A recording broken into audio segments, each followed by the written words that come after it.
આજે જરા આપણે હટકે વાત કરવાની છે, રાજકારણની નહીં પણ સમાજકારણની.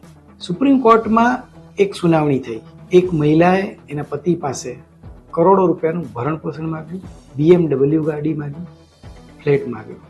આ ચર્ચા ખાલી સુપ્રીમ કોર્ટના એક કેસની નથી, આપણી આસપાસ આપણા પરિવારોમાં બનતી કે જે સૌથી વધારે મધ્યમ વર્ગના લોકોને અસર કરતી છે. આજે આપણે એની વાત કરીએ. નમસ્કાર. સૈયારા નામની એક ફિલ્મ અત્યારે ચાલે છે.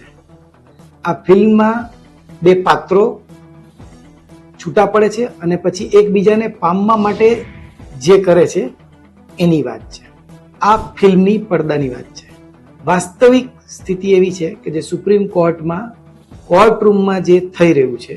થોડા ટાઈમ પહેલા બેંગ્લોરના એક IT એન્જિનિયર એ આપઘાત કર્યો અને એમને આપઘાત કરતી વખતે એમની પત્ની અને એમના પરિવાર ઉપર આક્ષેપ કર્યો અને આખા દેશમાં બહુ મુદ્દો ચર્ચાયો. એ પછી આવો જ બનાવ આગ્રામાં બન્યો અને અચાનક આવા કિસ્સા સામે આવવા માંડ્યા અને એક ચર્ચા શરૂ થઈ કે શું પત્નીઓ ભરણ પોષણ માટે પતિને આવી રીતે રંજાડી રહી છે કે આ એક નવો ટ્રેન્ડ છે.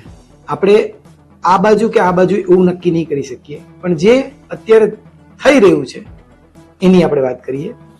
સુપ્રીમ કોર્ટની સુનાવણી દરમિયાન ચીફ જસ્ટિસ ઓફ ઇન્ડિયાએ એવું પૂછ્યું કે તમારી શું ડિમાન્ડ છે. મહિલાએ એવું કહ્યું કે ગુજરાન ચલાવવા માટે 12 કરોડ રૂપિયા, એક BMW કાર અને મુંબઈમાં એક ઘર જોઈએ. તો ચીફ જસ્ટિસે એવું કહ્યું કે તમે આટલું ભણેલા ગણેલા છો તો પછી સારી જગ્યાએ કામ કરો, બેંગલુરુમાં કોઈ સારી જોબ શોધી લો, IT સેક્ટરમાં ડિમાન્ડ છે અને તમે MBA પણ થયેલા છો. આ કેસનો હજુ ચુકાદો અનામત રખાયો છે, દલીલો થઈ ચૂકી છે.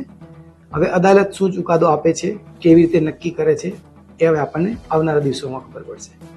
પણ ભરણ પોષણ અને છૂટાછેડા લેવા માટે એક શસ્ત્ર તરીકે એનો ઉપયોગ થવા માંડ્યો છે એવું ઘણા બધા લોકોનું ઓબ્ઝર્વેશન છે.